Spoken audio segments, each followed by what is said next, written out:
मंदिर में अगर दिया लगाने जा रहे हो, बाती लगाई है आपने मंदिर के अंदर, तो कुछ देर बैठिए, कुछ देर स्मरण करिए। हमारे यहां तो यहां तक कहा गया है कि किसी मुर्दे को अगर जलाया भी जाता है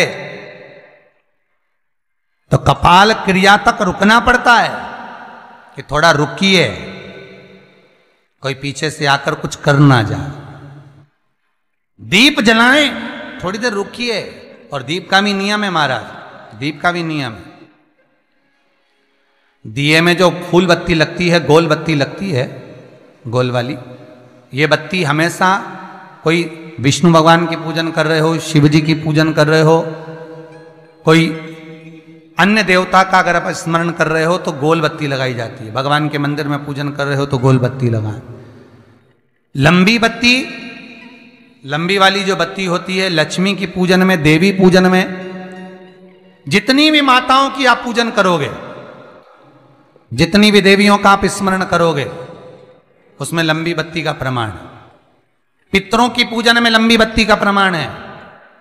पितरों को कभी गोल बत्ती नहीं लगती। आप मटके के पास में, परिंदे के पास में, जल के पात्र के पास में कोई भी अगर दिया लगाएंगे तो वहां गोल बत्ती रखकर लगाएंगे तो घर में लक्ष्मी नहीं टिकेगी। कई लोग कहते हैं कि परिंदे के पास, मटके के पास में, पानी के स्रोत के पास में जहां जल भरते हैं, हंडा रखते हैं, टंकी रखते हैं, वहां पर मटके के पास बत्ती लगाओ, दिया लगाओ, पितर शांत रहेंगे। तो पितरों को शांत करो, मना नहीं है, पर दिया लगाने का नियम है कि पितरों को अगर आप दिया लगा रही हो मटके के पास, परिंदे के पास, या अमावस्या के दिन पितरों के लिए अगर दीप लगा रही हो तो गोल बत्ती अगर लगाओगी तो कार्य कभी सफल नहीं होगा। धन आएगा जाएगा, टिकेगा नहीं।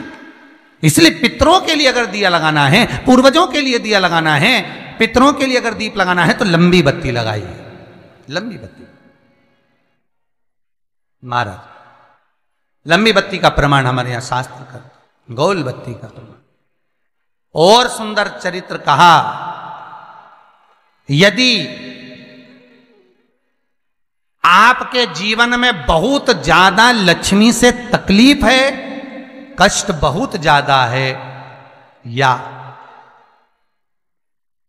इसलिए शायद कहा जाता है कि भगवान को सर्वश्रेष्ठ कौन सा चंदन अच्छा लगता है। आपको पहले भी कथा में कहा, आगरा की कथा अगर किसी ने सुनी होगी तो उसमें वर्णन किया। भगवान को सर्वश्रेष्ठ चंदन कौन सा, भगवान को सर्वश्रेष्ठ चंदन कौन सा प्रिय है, वो कौन सा चंदन है जो भगवान विष्णु को लगाएं, राम को लगाएं, कृष्ण को लगाएं, वो कौन सा चंदन है जो श्री हरि को लगाया जाए। तो जीते जी भगवान विष्णु एक बार गले लगाते हैं, उसको कहते हैं हरि चंदन। कौन सा चंदन है? हरि चंदन। हरि चंदन बाजार में नहीं मिलेगा, हरि चंदन आपको बनाना पड़ेगा। कैसे बनाना है? तुलसी जब सूख जाए उसकी जड़ को निकाल लिया जाए, वो जड़ को पानी में धो लिया जाए, धोने के बाद उसको सिलवट्टे पर, पत्थर पर घिसा जाए और घिसकर उसमें थोड़ा सा कुंकू, रोली डालकर तैयार कर कर जो भगवान विष्णु के मस्तक पर, कृष्ण राम के मस्तक पर लगा देते हैं और उसकी एक बिंदी अपने हृदय पे लगा लेते हैं। जीते जी भगवान एक बार उसको गले लगाते ही हैं। हरि चंदन प्रियता। जैसे शिव महापुराण में रुद्र चंदन का भाव है, शिव महापुराण में रुद्र चंदन का प्रमाण दिया जाता है। अगर आपने लिंग पुराण पढ़ी हो तो उसका 5वां स्कंद अवश्य पढ़िएगा महाराज, और शिव महापुराण अगर पढ़ रहे हो तो उसका कुमार खंड पढ़िएगा, जिसमें रुद्र चंदन का प्रमाण है। रुद्र चंदन कैसा, रुद्र चंदन का प्रमाण कैसा? तो महाराज कहा, चंदन घिसकर, पीला चंदन घिसकर उस चंदन को 3 मुखी रुद्राक्ष पर लपेट लिया जाता। 3 मुखी रुद्राक्ष पर उस चंदन को लपेटा जाता। लपेटोगे उसके बाद उसको ऐसा गोल करोगे तो एकदम चिकना हो जाएगा, एकदम चिकना, ठीक है, एकदम चिकना हो जाएगा। और उस चंदन को आप शिवरात्रि के दिन, और कोई से भी महीने की शिवरात्रि, किसी भी महीने की हो, सब फलदायी होती है। अगर आप पंचांग में देखेंगे तो शिवरात्रि लिखी हुई आती है, हर महीने शिवरात्रि पड़ती है। किसी भी महीने की शिवरात्रि पर रुद्र चंदन अर्थात जो चंदन का आपने 3 मुखी रुद्राक्ष में लेपन करा है, उसका गोला बनाया है, वो चंदन अच्छा मोटा मोटा कर लेना, अच्छा बढ़िया, ऐसा नहीं कि थोड़ा बहुत ही लगाओ, पूरा रुद्राक्ष दिखना नहीं चाहिए, पूरा लपेट कर उसको शंकर के शिवलिंग पर ले जाकर रख दीजिए और फिर धीरे धीरे शंकर भगवान का जल अभिषेक करना प्रारंभ कर दीजिए। वो चंदन पूरा धीरे धीरे शंकर के शिवलिंग पर डलना चाहिए। शंकर के मूल मंत्र श्री शिवाय नमस्तुभ्यम का जाप करिए। यह कहलाता है रुद्र चंदन। इस चंदन के अभिषेक से महाराज जो काम नहीं होता आप कर कर उस कार्य को प्राप्त कर सकते हो, सिद्ध कर सकते हो। रुद्र चंदन, हरि चंदन, रुद्र चंदन, ये वो चंदन है जो जीवन का सुख प्रदान करने वाले, हरि तत्व देने। मंगल है, राहु है, केतु है, दशा बेकार चल रही है, लक्ष्मी नहीं आ रही, कष्ट बहुत है, फैक्ट्रियां नहीं चल रही, कहीं मत जाओ, मेरे शिव की शरण में जाकर एक बार शिव महापुराण को पूरी सुनो। शास्त्र के हटकर कुछ नहीं बोलेंगे, जो शास्त्र सम्मत है, स्कंद पुराण में, विष्णु पुराण में, नर्मदा पुराण में, लिंग पुराण में, शिव महापुराण में, भविष्य पुराण में जितनी जितनी बातें लिखी होती है उसको छाट छाट कर लेकर आते हैं, आपको बता देते हैं कि आप ये कर लो, उससे फायदा मिल जाएगा।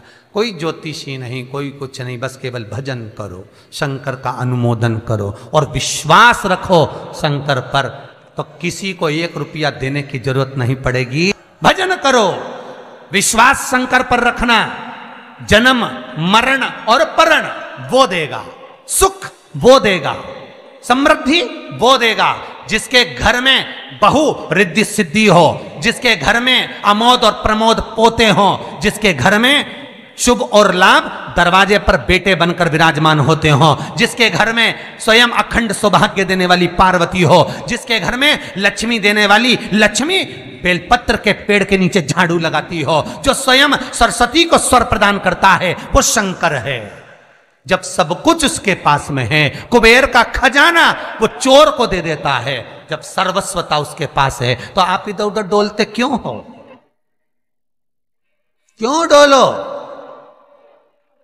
उस पर विश्वास रखो।